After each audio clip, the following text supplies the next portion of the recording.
Assalamualaikum warahmatullahi wabarakatuh. Perkenalkan, saya Putri Giovanni dengan NIM C1C025194, Program Studi Akuntansi kelas R13. Pada video ini, saya akan menjelaskan mengenai struktur pasar pada pasar persaingan tidak sempurna dalam mata kuliah pengantar ekonomi mikro.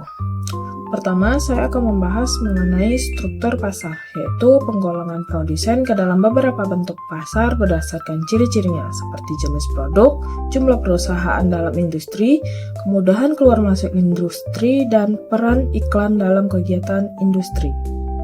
Salah satu jenis struktur pasar yang akan kita bahas adalah pasar persaingan tidak sempurna, yaitu kondisi pasar di mana pelaku usaha memiliki kekuatan untuk memengaruhi harga barang atau jasa, sehingga harga tidak sepenuhnya ditentukan oleh mekanisme penawaran dan permintaan.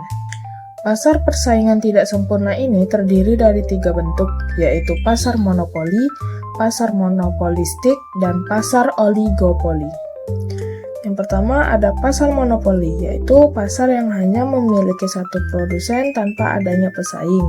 Ciri-ciri dari pasar ini yaitu hanya ada satu penjual, tidak ada barang pengganti yang mirip, dan sangat sulit bagi perusahaan lain untuk masuk ke pasar.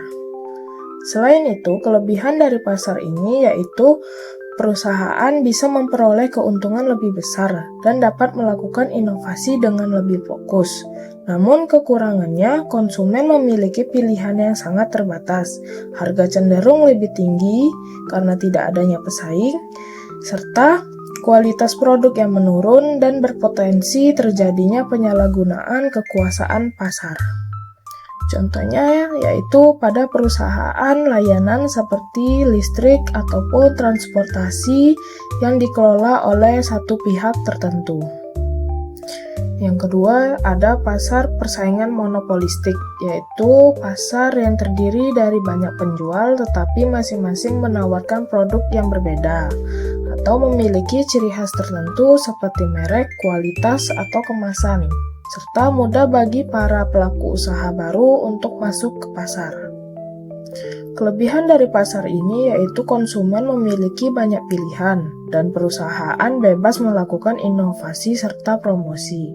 Namun kekurangannya, persaingan antara penjual sangat ketat, biaya produksi dan iklan menjadi tinggi, serta efisiensi produk tidak selalu optimal, dan membuat konsumen bisa bingung karena banyak produk yang mirip. Contoh bisnis pada pasar ini yaitu seperti bisnis makanan, minuman, pakaian, dan kosmetik.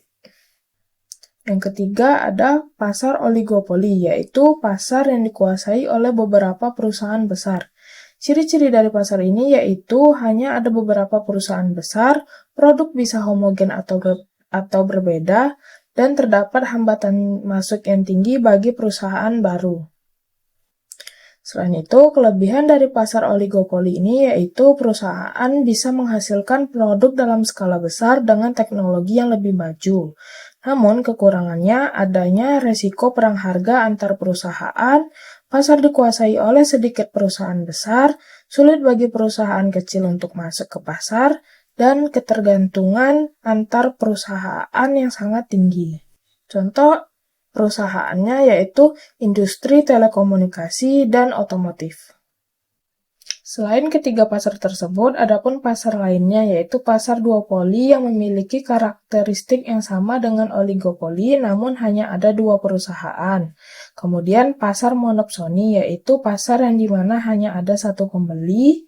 Kemudian pasar oligopsoni yaitu jenis pasar yang didominasi oleh sedikit konsumen dengan jumlah penjual yang sangat banyak.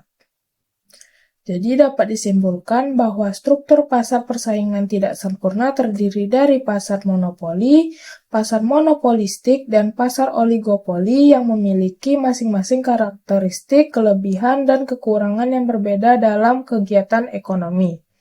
Sekian penjelasan dari saya, kurang lebihnya mohon maaf. Saya akhiri. Wassalamualaikum warahmatullahi wabarakatuh.